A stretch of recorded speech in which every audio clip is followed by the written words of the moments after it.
नमस्कार, जेके फैक्ट में आपका स्वागत है। मैं हूं वीरेंद्र शर्मा। जम्मू कश्मीर के अलग अलग विभागों में विभिन्न वेतन भोगियों की मांगें जल्द पूरी हो सकती हैं और मैं आपको बता दूं कि सरकार ने इसके लिए एक समिति का गठन किया है और ये समिति इसी महीने की अंत तक अपनी रिपोर्ट सरकार को सौंपेगी।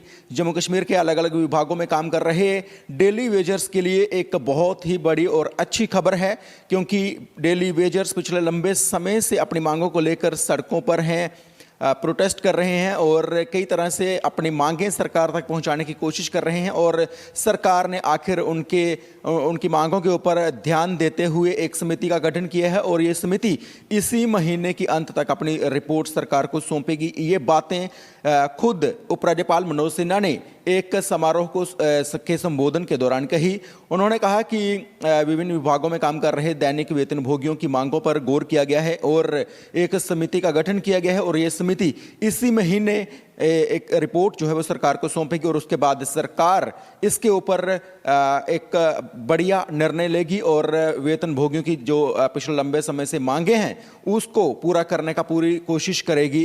मैं आपको बता दूं कि जम्मू कश्मीर के अलग अलग विभागों में करीब 1 लाख दैनिक वेतन भोगी यानी डेली वेजर्स हैं और अपनी मांगों को पूरा करने के लिए वो पिछले लंबे समय से हड़ताल का जो उनका जरिया है वो अपना रहे हैं और पेन डाउन स्ट्राइक भी करते हैं और अपने मांगों को उजागर करने के लिए विभिन्न तरह से सरकार के आगे अपनी डिमांड्स जो हैं वो रखते हैं और सरकार ने अब आखिरकार उनकी मांगों पर गौर करने का फैसला किया है।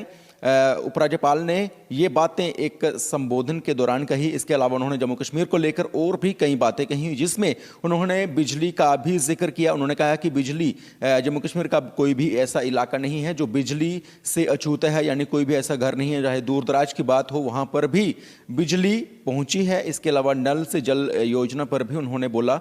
उन्होंने कहा कि नल से जल योजना के तहत जम्मू कश्मीर में कई सुधार हुए पानी को लेकर। इसके अलावा स्कूलों में जो सरकारी स्कूलों की स्थिति दयनीय है उस पर भी काफ़ी सुधार लाया गया है, शौचालयों का निर्माण किया गया है और कई कॉलेजेस जो है वो आने वाले समय में जम्मू कश्मीर में खोले जाएंगे। इसके अलावा उन्होंने कहा कि जम्मू कश्मीर अब विकसित राज्यों की श्रेणी में शामिल हो रहा है। देश के अन्य राज्यों जो विकसित राज्य हैं उनमें उनकी श्रेणी में जम्मू कश्मीर शामिल हो रहा है और ऐसा 370 टूटने के बाद हुआ।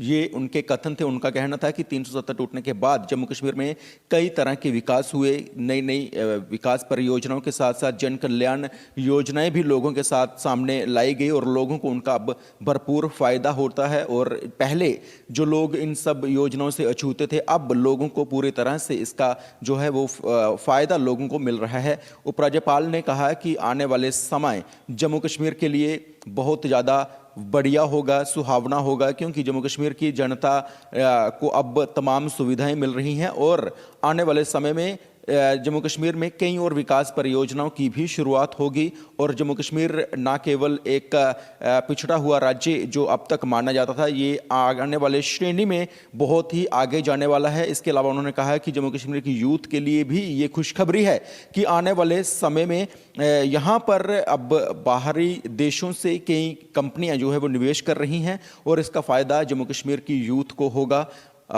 फ़िलहाल जम्मू कश्मीर कि डेली वेजर्स के लिए एक बड़ी खबर है और दशकों से अपनी मांगों को लेकर प्रोटेस्ट कर रहे डेली वेजर्स की मांगें अब पूरी होने वाली लग रही हैं और माना जा रहा है कि आने वाले कुछ महीनों में सरकार इनके लिए एक बहुत ही बढ़िया जो है वो निर्णय लेगी और जो इनकी डिमांड्स हैं वो फुलफिल होंगी। और इसके अलावा जम्मू कश्मीर की और ताज़ा खबरों के लिए आप बने रहिए जेके फैक्ट के साथ। मुझे दीजिए इजाज़त। नमस्कार।